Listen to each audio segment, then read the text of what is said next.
Olá, mulheres! Aqui quem fala é Viviane Martinello, do Esposas que Oram. Estamos com os audiobooks do livro Mulheres com Espadas, da Lisa Bevere, da editora Chara. Hoje nós estamos no áudio 13, entrando para o capítulo 7, Forjando uma Espada. Tempos difíceis não criam heróis.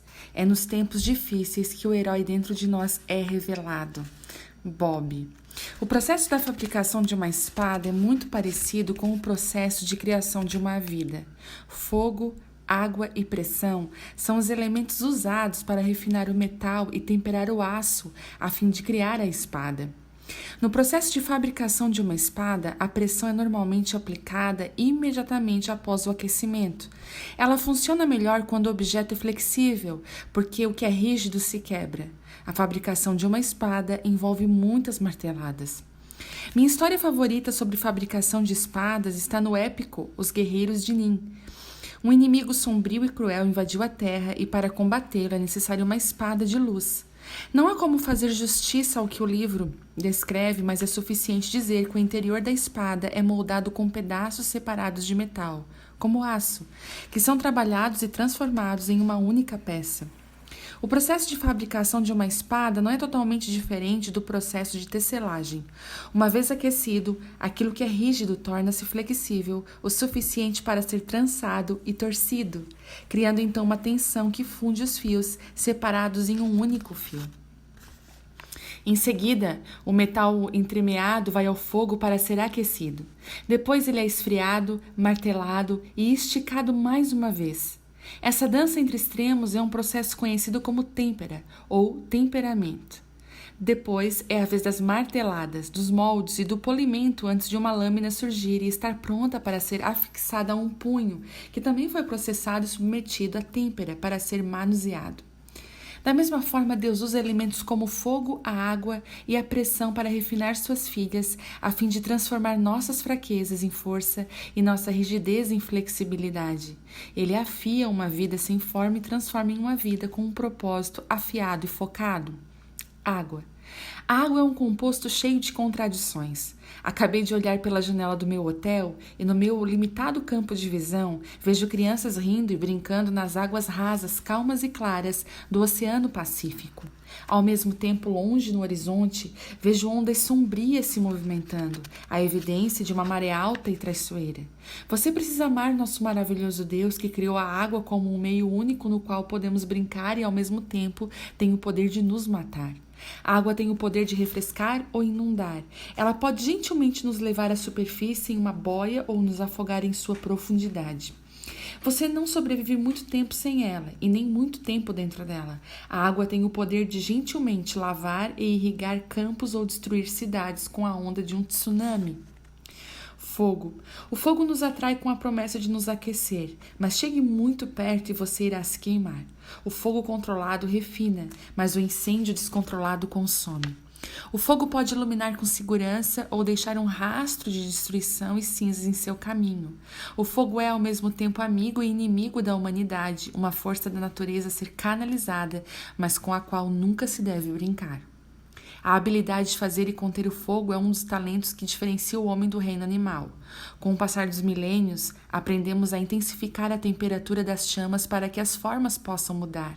Sob o calor intenso, sólidos se tornam líquidos e aprendemos a aquecer fornalhas a mais de 100 a 1800 graus Celsius para combinar ferro com outras ligas e criar algo robusto e sólido como o aço.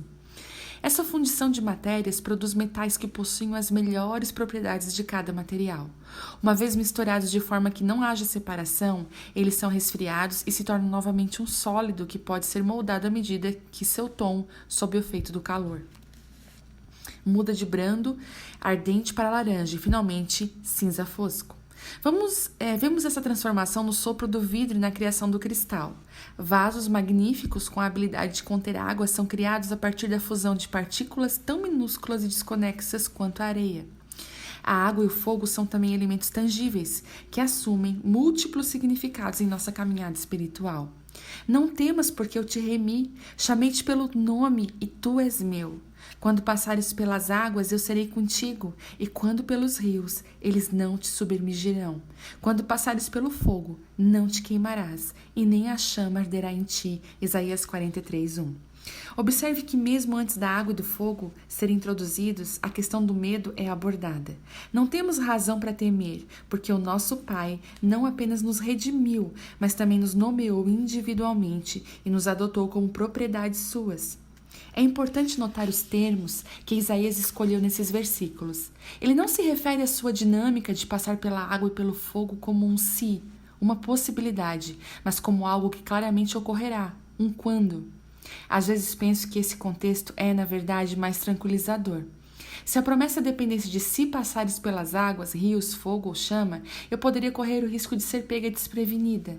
A natureza humana percorrerá grandes distâncias para evitar passar pelo si. Como Isaías escreveu aqui, sabemos de antemão que os cursos de água e fogo da vida são inevitáveis e não necessariamente resultado de erros da nossa parte. Além da certeza de que haverá águas e rios e fogo e chamas, parece que essas experiências acontecerão muitas vezes. A boa notícia é que você está apenas de passagem.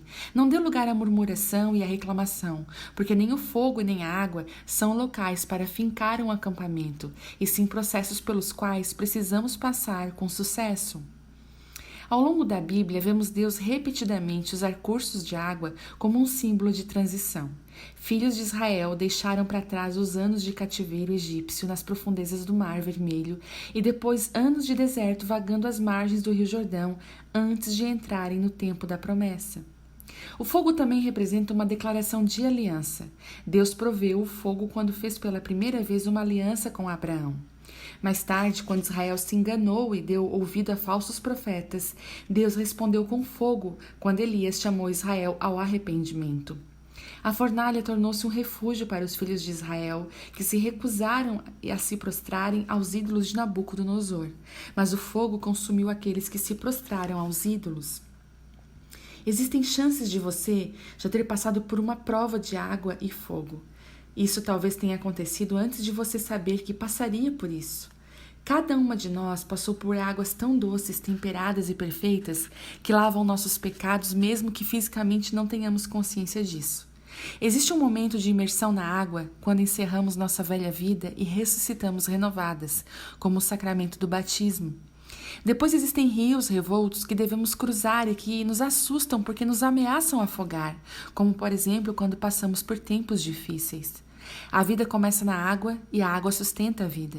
Deus, Pai, começou o processo de criação quando seu Espírito se movia sobre a face das águas. Da mesma forma, a vida se inicia em um mar dentro do útero da nossa mãe. A água é o solvente universal, cujo propósito principal é lavar. Mas a água faz mais do que limpar, ela eleva. A água pode suportar o que é muito pesado para carregar na terra e transportar navios por rios ao longo de oceanos para terras distantes. Falamos de fogo e água aqui porque eles são, em grande medida, parte do processo no qual a coragem é forjada em nossa vida, assim como são parte da têmpera de uma espada.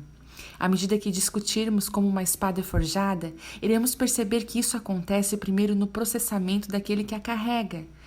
Nas culturas antigas, abrangendo a época dos samurais, as facas medievais, antes dos homens receberem a honra de segurarem uma espada, eles eram sujeitos ao código de ética. Porque no final a liberdade é uma batalha pessoal e solitária, e uma pessoa só enfrenta o medo de hoje para que outros possam lutar amanhã. Alice. Achei engraçado que, para prover a têmpera da audácia de um samurai, esses guerreiros eram encorajados a equilibrar sua natureza agressiva, tornando-se especialista na arte de fazer arranjos florais e cerimoniais do chá, atribuições normalmente femininas. Da mesma forma, não acho que seja um grande esforço para nós mulheres adicionar um pouco de arte da etiqueta do combate em nossa vida. Veja, eu refinei você. Embora não como prata, eu o provei na fornalha da aflição. Por amor de mim mesmo, eu faço isso. Como posso permitir que eu mesmo seja difamado? Não. Darei minha glória a nenhum outro. Isaías 48:10. O uso da palavra veja é um convite para olhar para algo sobre um ponto de vista mais amplo. Abrir esse versículo como veja chama nossa atenção para o fato de que as pessoas que estão passando por esse processo provavelmente não fazem ideia do que estão sendo refinadas. Elas simplesmente pensam que estão passando por aquele nome especial de 7 letras dando para profundezas do abismo. Deus nos dá uma nova visão de seu eterno ponto de vista. Ele é o verdadeiro refinador da nossa vida. Lembre-se, ser refinado é uma coisa boa, mas bom nem sempre significa livre de dor e problemas. Por exemplo, dar à luz é uma coisa boa, mas nunca imaginei essa experiência livre de dor. A vida aqui é cheia de fornalhas chamadas de aflição. A chave para passar com êxito por ela é saber que o nosso Deus é responsável por ajustar tanto a temperatura quanto o tempo. Antes de avançarmos, vamos definir a palavra aflição. No contexto de definições da Bíblia, ela comumente significa sofrimento causado por questões físicas ou mentais, dificuldades, fardos, problemas, dor, preocupação, miséria, desgraça e necessidade. Existem algumas referências a doenças, mas a maioria das vezes aparenta ser quando o povo de Deus experimenta um confronto de proporções épicas. Mas ainda muito mais.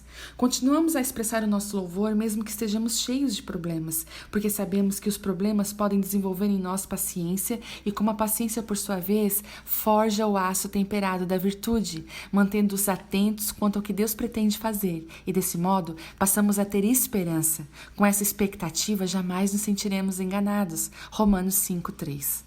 Então vamos tornar a questão mais prática. Recentemente fiz uma votação no Facebook e pedi às pessoas para listarem as 3 áreas ou questões mais desafiadoras que as afligiam naquele momento. E aqui estão as 3 principais. Primeiro, dificuldade de relacionamento, envolvendo cônjuge, irmãos, filhos, líderes ou amigos. Havia tantos casados solitários quanto solteiros solitários. 2.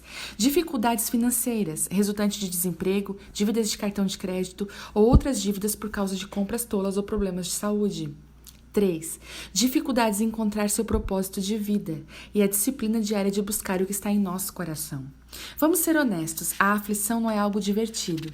Meu coração se condoeu pelas pessoas quando li aquelas respostas. Existem 2 tipos de aflições porque todos nós passamos: problemas criados por nós mesmos e lutas que são apoiadas por Deus.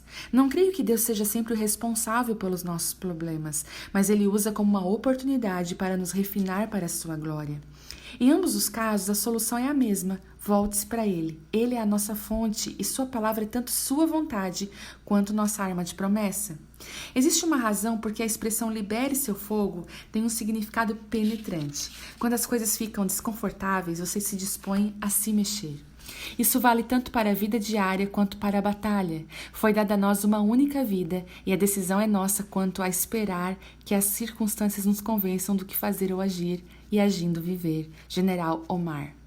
Lições que são aprendidas por meio da dificuldade sempre se tornam as mais valiosas, porque são frequentemente as mais pessoais. Amém.